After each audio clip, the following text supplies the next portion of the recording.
Hi guys, आज हम पढ़ेंगे पैत्तिक शोथ के लक्षण। तो पित्त से उत्पन्न शोथ होता है, उसके क्या सिम्टम्स होते हैं उसको देखेंगे। तो श्लोक पर आते हैं। या पिपाशा ज्वर आर्तस्य दूयते अथ विद्यते स्विद्यते क्लिद्यते गंधी सा पैत्ता शब्दु स्मृता। इसका रेफरेंस है चरक संहिता के सूत स्थान के 18 चैप्टर का 11वां श्लोक। तो 18 चैप्टर क्या है? त्रिशोती अध्याय। तो त्रिशोती अध्याय का 11वां श्लोक है।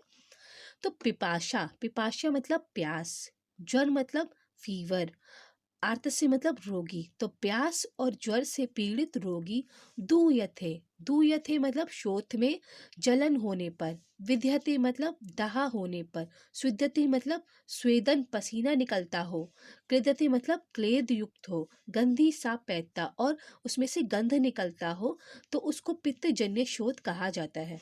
जो पित्तज दोष होता है उसका उससे जो पित्त शोथ के जो लक्षण होते हैं उसमें जो रोगी होगा उसको प्यास लग रही होगी, ज्वर से पीड़ित होगा, उसके शोथ में जलन होगी, उसको दहा होगी और पसीना निकलता हो, क्लेद युक्त हो, क्लिद्यते मतलब क्लेद युक्त हो, गंधी सा और गंध आती हो, तो उसे पैतिक शोथ के लक्षण समझने चाहिए।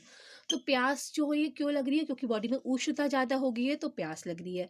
ज्वर में भी पित्तज होता है और जलन भी पित्त से होती है, दाह भी पित्त से होता है, पसीना भी पित्त से निकलेगा क्योंकि जितनी हीट हॉटनेस हमारी बॉडी में होगी उतना ही उसके टेम्परेचर को कूल करने के लिए पसीना निकलेगा।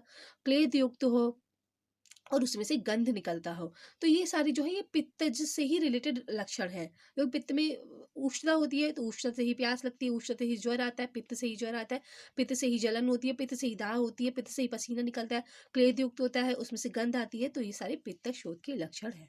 ठीक है गाइस। अब हम इससे दूसरा वाला श्लोक पढ़ेंगे। या पीत नेत्र वक्त त्वक पूर्व मध्यात् प्रशूयते तनु त्वक च अतिसारी च पित्त शोथा स उच्यते। इसका रेफरेंस है चरक संहिता के सूत स्थान के 18 चैप्टर त्रिशोती अध्याय का 12 श्लोक। तो जिस पुरुष के नेत्र, मुख और त्वचा पीले वर्ण की हो, पीत वर्ण नेत्र, मुख और त्वचा, नेत्र वक्त मतलब मुख, त्वक मतलब त्वचा, पीले वर्ण की हो और शोथ मध्य शरीर से उत्पन्न हो, पूर्व मध्यात् प्रशूयते मध्य शरीर से उत्पन्न हो श्वेत, तनु त्वक जिसकी त्वचा पतली हो, च अतिसारी और अतिसार से भी पीड़ित हो, उसे पित्त शोथ कहना चाहिए। तो पित्त शोथ में क्या बता रहे हैं? अभी हमने वात शोथ पढ़ा था इससे पहले। वात शोथ में था अरुण वर्णाभा, अरुण वर्ण मतलब लालिमा युक्त वर्ण था।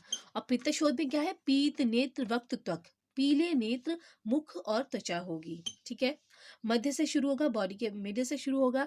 तनु तक मतलब उसकी शोथ की त्वचाएं पतली होंगी, शोथ की त्वचाएं पतली होंगी, चाहती सारी, और रोगी को अतिसार होता है तो इसे पित्त शोथ कहा जाता है। ठीक है।